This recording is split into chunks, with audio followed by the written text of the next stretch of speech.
عقل کی فضیلت و عظمت میں وارد 14 فرامین مصطفیٰ پوسٹ ایک اپنے رب کے احکامات کو سمجھو اور ایک دوسرے کو سمجھنے کی تلقین کرو، یوں جن کے کرنے کا حکم دیا گیا اور جن سے منع کیا گیا انہیں جان جاؤ گے۔ یاد رکھو، عقل تمہارے رب کے نزدیک تمہارے درجات بلند کرتی ہے، اور جان لو،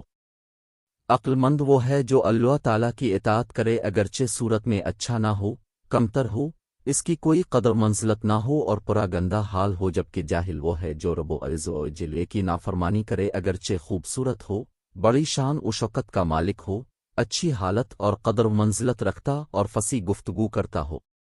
پس اللہ عز و جل کے نزدیک بندر اور خنزیر اس کے نافرمان سے زیادہ عقل مند ہیں، اس بات سے دھوکہ نہ کھانا کہ دنیادار اس کی تعظیم کرتے ہیں کیونکہ وہ تو خود خسارہ پانے والوں میں سے ہے۔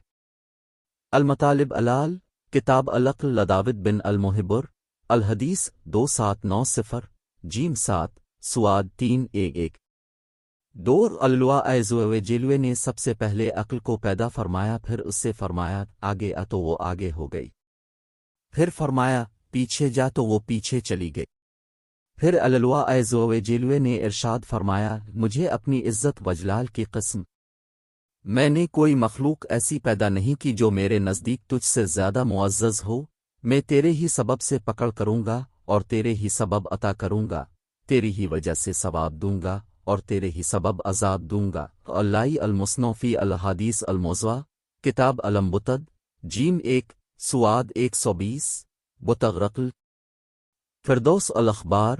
باب الالف الحدیث 4 جیم 1 سواد 29 ایک سوال اور اس کا جواب۔ اگر عقل عرض ہے تو اسے اجسام سے پہلے کیسے پیدا کیا گیا، اور اگر جوہر ہے تو پھر یہ کیسے ہو سکتا ہے کہ جوہر قائم بنفسے ہو اور کسی جگہ کو گھیرے ہوئے نہ ہو؟